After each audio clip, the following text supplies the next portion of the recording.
And since this is the last panel, we can take questions until 8 or 9 o'clock this evening if you wish. I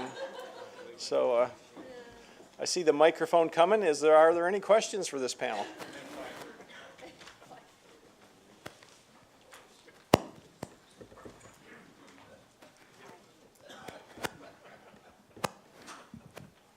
Yeah, question, maybe go to Lorna first, but it kind of ties off to questions I got in my panel is, how do you push new technologies or pushing that envelope? So my question to you, kind of on part of your slide, was the best available technology. So we've seen other industries like Bessie, the offshore folks have this best available, safest technology.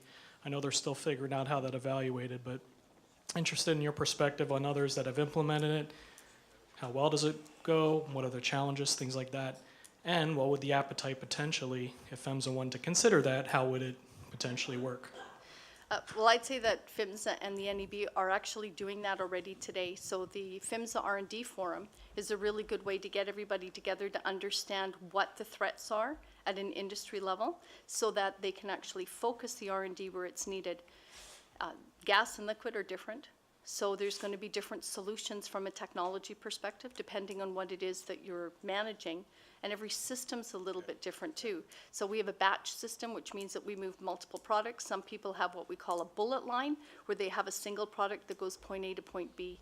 So there's different ways that you need to be able to manage those lines based on the type of operation, the operation environment, and the operation philosophy. And then also, what is the environment it's sitting in? So do you run through really rocky terrain?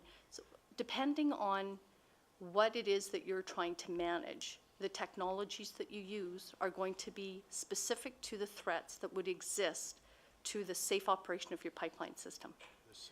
So you look at your full system, you don't look at one technology. There's no such a thing as a silver bullet. I think we talked about that a little bit earlier. So it'll be a combination of different technologies that give you the desired outcome. Even from a crack management perspective, we run several different types of crack tools so that we can take all that information, layer it one on top of the other, so that you get a full picture of all the potential things that might be in a pipeline system versus referring to a single one to give you all the answers. Yeah, so the comment earlier was it's not rocket science, and we know we can run threat analysis. We know how to do that. We look at the threats in our system, but every system is a little different. Diameters, affects sensor spacing, the threat affects the kind of tool so they're all, every line, even if there's even at a macro level they look very similar, there's always those nuances and differences that make it challenging. It's one of the biggest challenges. But I think the common theme, though, is the use of data-driven technologies versus what we used to do in the past, which is more of the visual inspection. So when you have hard data, you make better decisions.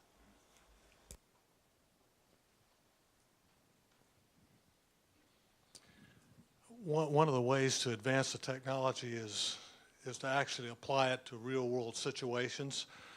And it seems to me that PHMSA has taken the position that they want to do that through the vehicle of a special permit, and the strings attached to a special permit sometimes seem problematic in terms of being able to meet all those conditions to actually apply the technology. Would you care to comment about how that process could be simplified so you can actually use it in the real world as opposed to in the laboratory? So I think we'll let Alan speak first, and then if I don't like his answer, I'll chime in. Yeah, who are we talking to, John?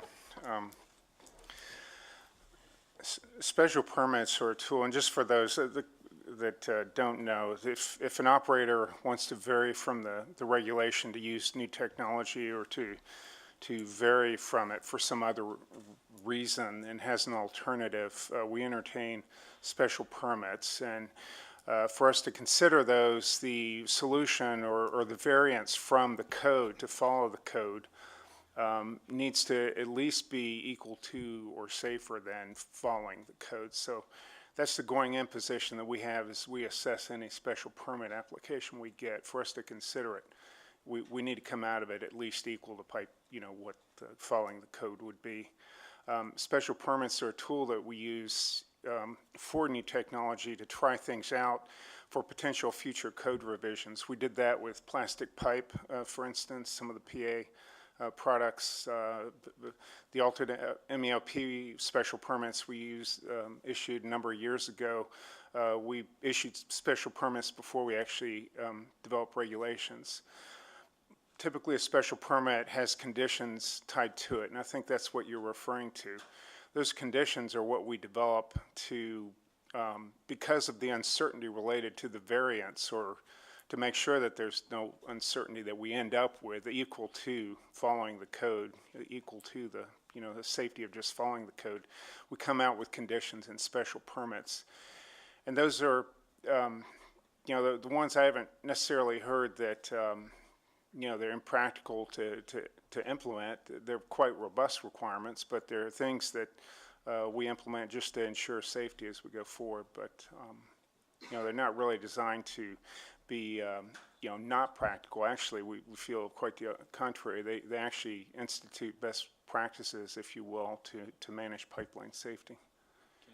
Yeah, sure. So to me, that's a bit of the performance-based versus prescriptive too.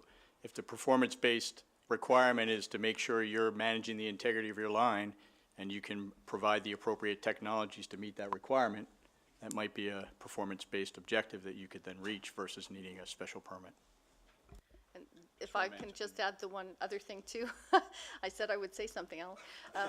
So if I had my druthers, I would love there to be a permit called a research permit, something that allows you to test a technology without the requirements associated that would say, if you find X, Y, Z, you have to go in, you have to dig it, you have to do whatever.